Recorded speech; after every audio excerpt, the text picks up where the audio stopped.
12 জন সেনা কর্মকর্তাকে নজরবন্দি ও গৃহবন্দী করা হয়েছে। 12 জন শীর্ষ কর্মকর্তা হাসান, এছাড়াও অবসরপ্রাপ্ত সেনা কর্মকর্তা ইকবাল করিম ভুইয়া উনি নজরবন্দি আছেন। এই Pinaki Pinku Tinku the time is over. এবং দেশের বাইরে এরাও, বিশেষ করে পিঙ্কু ইলিয়াস, এরাও নজরবন্দিতে এসে গেছে। এটাও আপনাদেরকে আমি সুনিশ্চিত করতে পারি, আমার কাছে সেই প্রমাণ আছে, একেবারে সুনিশ্চিত আপনাদেরকে বলতে পারি।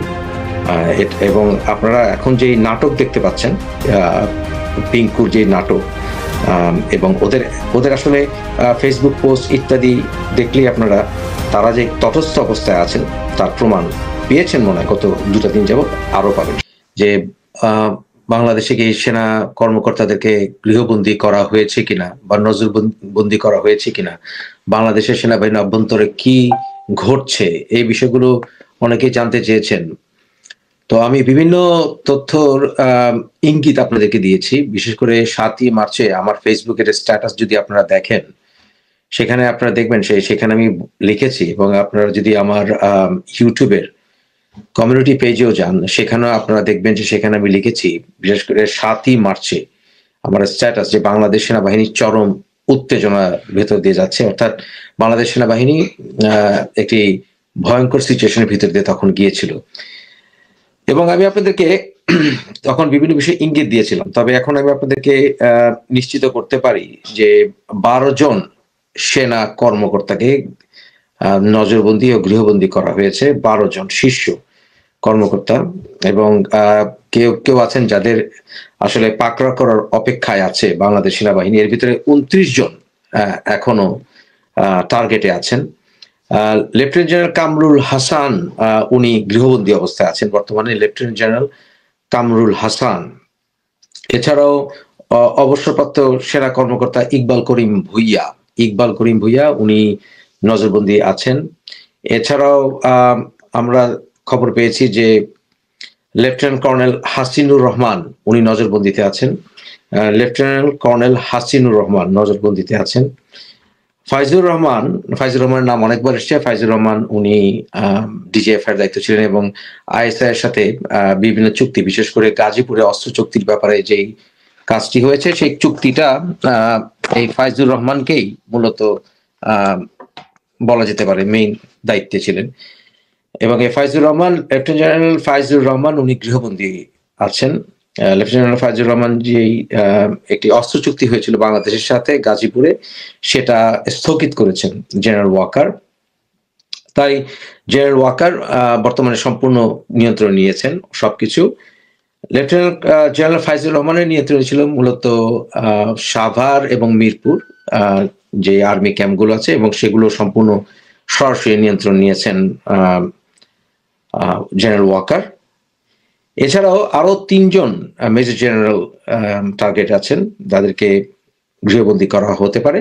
এর ভিতরে দেশের বাইরে থেকে একজন মেজর জেনারেল নিয়ন্ত্রণ করার চেষ্টা করছেন। আমি যতটুকু খবর পেয়েছি উনি কুয়েতে আছেন, এবং উনি দেশের বাইরে থেকেই এই সব কিছুকে প্রভাবিত করার চেষ্টা চালিয়ে আসছিলেন।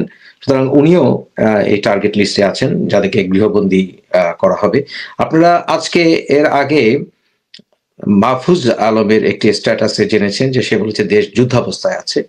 যুদ্ধাবস্থার জন্য আছে বলতে চাচ্ছে যে মাহফুজ আলম কতগুলি চেষ্টা চালিয়েছিল। বিশেষ করে মাহফুজ আলম চেষ্টা চালিয়েছিল কয়েকজন সন্ত্রাসীদের নেতৃত্বে, বিশেষ করে আবু তালেব সহ আর কয়েকজনের নাম আমার কাছে আছে, যাদের নেতৃত্বে সে চেয়েছিল একটি উত্থান করতে, এবং সেখানে অস্ত্র ব্যবহার করা হবে এবং একটা জনসমুদ্র সৃষ্টি করে তারা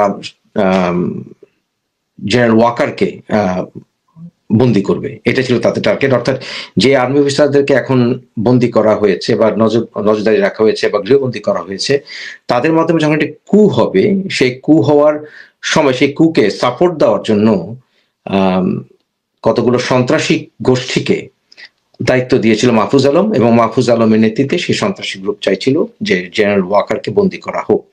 কিন্তু আলটিমেটলি জেনারেল ওয়াকারকে তারা বন্দি করতে পারেনি। এবং জেনারেল ওয়াকারকে এই বিষয়ে হেল্প করেছেন ডোভাল সাহেব। ডোভাল আপনারা জানেন বোধহয় ভারতের নিরাপত্তার মূল দায়িত্বে যিনি আছেন, উনি অলরেডি ঢাকায় এসেছিলেন, এবং কয়েকজন সেনা কয়েকজন কর্মকর্তার মাধ্যমে ভারতের থেকে উনি এসে একটি হোটেলে বসে 2 দিনের মতো থেকে গেছেন। তো এই বিষয়গুলো আপনাদের জানার প্রয়োজন আছে।